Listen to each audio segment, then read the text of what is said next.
Peace, y'all.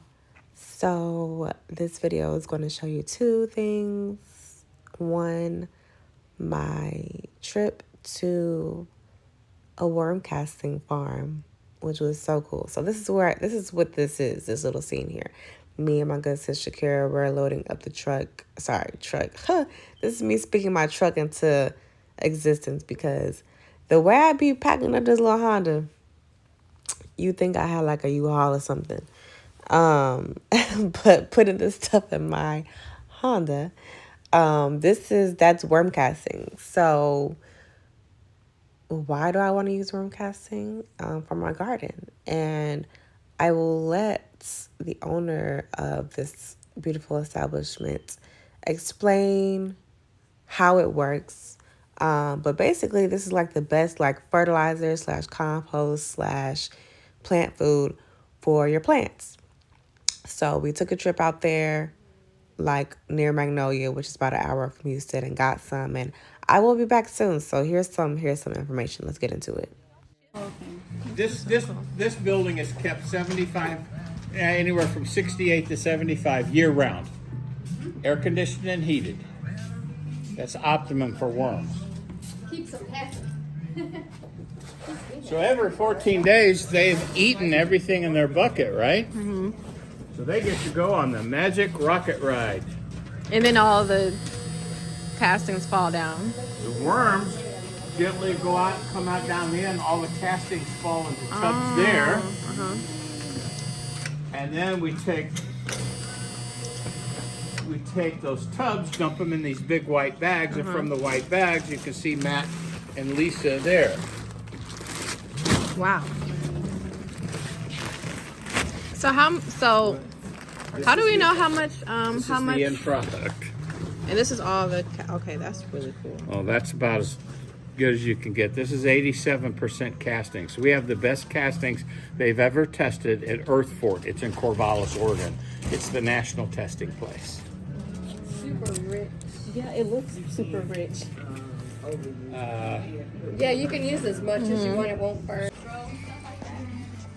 Well, when it gets warmer, we have garden clinics. Here's what we do. That's nice. Set up a bunch of chairs, a table, and we show everybody how to grow food for their family. So cool. And we show them different ways. We show them how to do a Florida weave.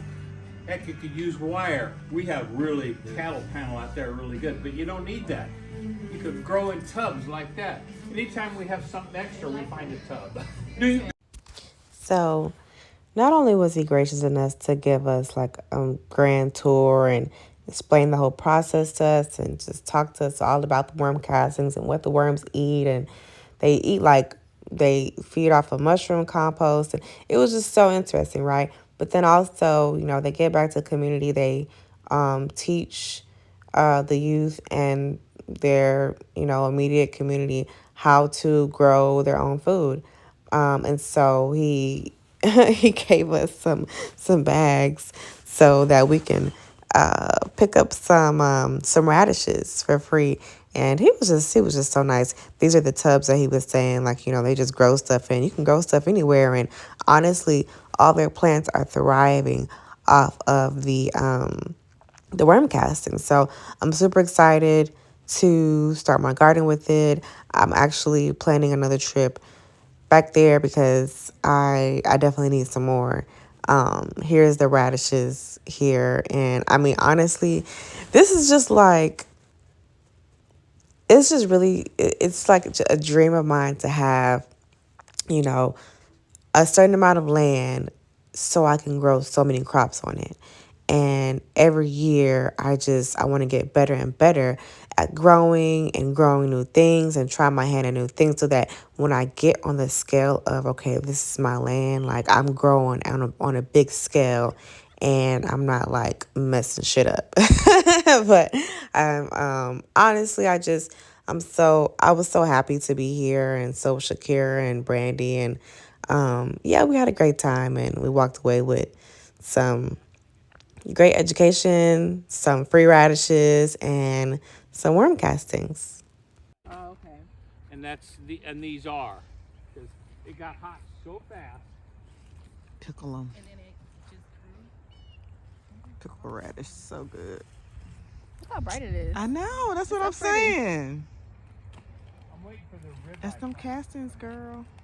I'm You excited. have your food looking like, ooh. I'm so excited. I'm like, I never heard of that. Cause this year, it'll be like the biggest. You know, every year I do more stuff. It's better. Yeah, it So, gets yeah, better this and better. year, it'll be a lot of stuff. Mm-hmm.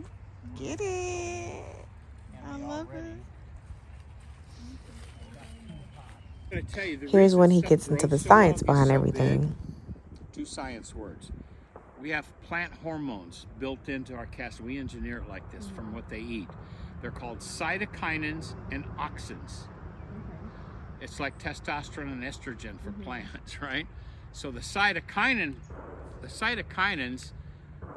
say this, you know, shoot buds going up like this. Boy, we're really healthy. The cytokinins say, well, then let's make 2 of us. And then, oh, we're still really healthy. Well, then let's just make 3 of us. What have I just done to my yield? Yeah, I just tripled my yield because of that. And the auxins below the ground, they're going, well, we're getting a little top heavy up there. We better expand the root structure here to carry the weight. And that's what the auxins do. That's pretty You will amazing. see the difference in your tomato Oh. plants. I'm excited. I got to show you. Yes. I got to show her the sweet potatoes. There are some plants that respond incredibly well to castings. Everything does, including your weeds. Mm-hmm. Castings are not discriminatory. If it's green and growing in the ground, it's going to help it grow. So you got to watch the weeds. But the main plant that everybody harps about because of the cytokinins and auxins, and it's legal in Colorado now. Mm-hmm. Oh, look at her. Mm-hmm. Cannabis. No. Think about it. You got a main stalk coming up. Hey, we're really healthy. Let's make 2. Oh, still healthy. Let's make 3. What did I just do to the yield to the cannabis plant? Triple. We could ship to. So after that, me and Shakira was hungry. We went to this little spot and got us some vegan food. It was delicious. Here's our plant-based pizza. They used like an almond ricotta, and this burger was so good. It was made out of beets and quinoa, and it was good. Then there was this butternut squash pie that was kind of like a sweet potato pie. It was good. Everything was good. Here is our planning of the yard.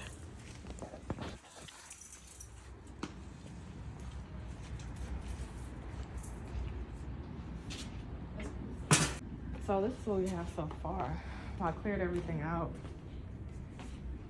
Oh, this was part of the loop. I took the seeds out. Yeah. I like opened it and took all the seeds out of it. But okay. So this is I considered putting some stuff over here, but I was like, I don't know. Maybe I will put. I thought I'm gonna leave that. I don't think I'm gonna leave that there. Usually a lot of cleavers be growing over here. This was like old peppers and stuff, so I gotta clear this out, re-soil it, and then here. Actually, I have it on my iPad. I have it like labeled how I want everything. But I'm pretty sure I have like eggplant, tomatoes, and stuff like that. The lettuce already started growing back itself. And then that parsley that I had harvested, I took all of it out and then I just replanted it there. So it'll grow back soon. This is a plum tree here. Oh, look, my plum trees got leaves now. Cause this one didn't have no leaves. So first I planted this one here. And then I was like, oh no, it died. I thought it died or whatever. Well, I think it did die and then like it came back to life. Yeah, I was not expecting it to. But anyways, so basically it like replanted itself over here. And the other day, this didn't have no leaves because when I was cutting back here, I was like, oh, I might as well just cut it down. But I just decided to wait. I'm glad I did because now I see leaves here. And I think for them to grow fruit, I think they need Brandy was telling me that they need basically like a partner or something like that. So over here I'm gonna move this thing, and all this is gonna be potatoes, so just sweet potatoes, Yukon potatoes, and purple potatoes. But I also think I'm gonna get like 2 big buckets or like 2 big growing bags. Put one right here, put one right there, and do even more potatoes. Especially now that I think that the stuff, the worm stuff, the worm casting, the worm casting, yeah. You know, I feel like that might not be enough room.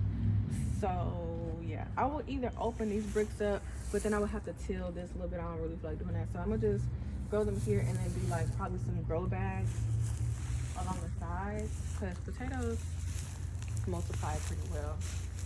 And then over here, oh, so like right here, because the loofah needs full sun.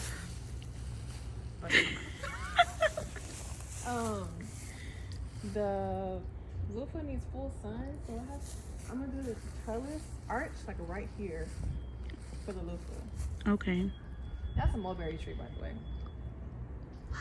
There's like mulberries on it.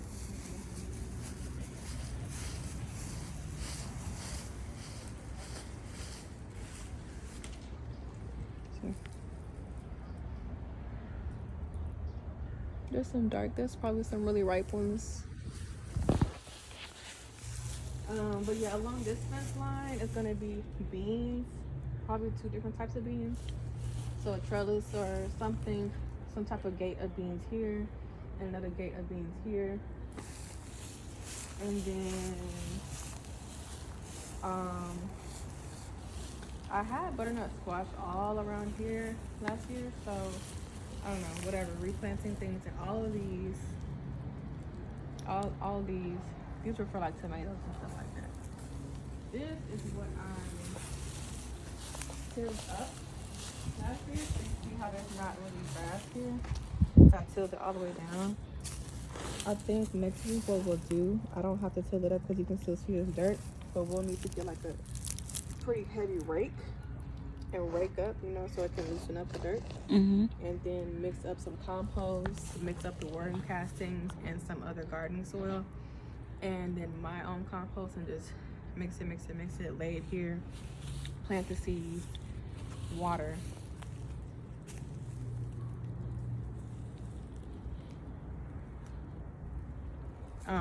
Water, and then yeah. But I was kind of considering, like, this last year gave me like 3 rows, like 1 row, 2. I think I might till just a little bit more. Like maybe I'll till all the way to that gate, and then put like at least 2 more rows, so it's like all the way out here. You know? I have to get a till machine for that. And then over here, some more, another thing of beans, and then this was the watermelon patch last year. So again, it will be the melon patch.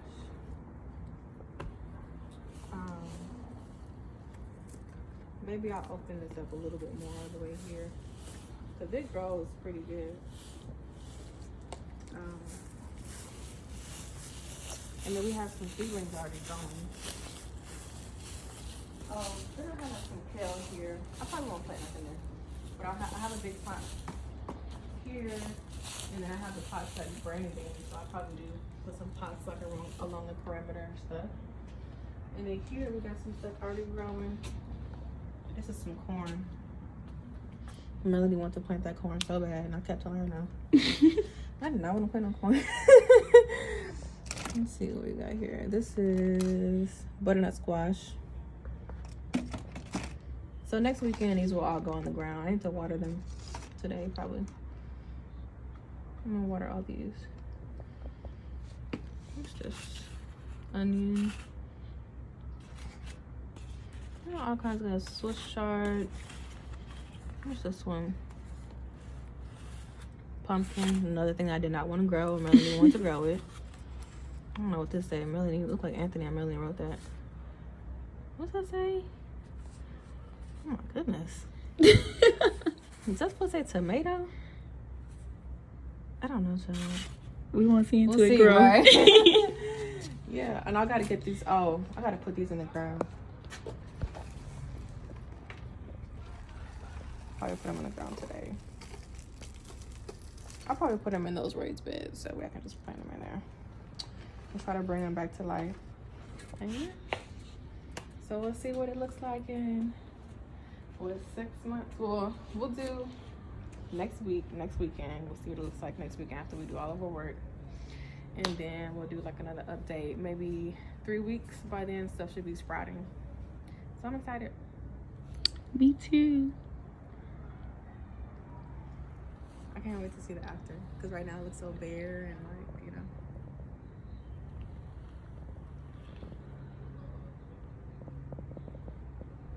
But it'll be flourishing. I can't wait to come out here. It's nice and hot outside and all stuff is sprouting.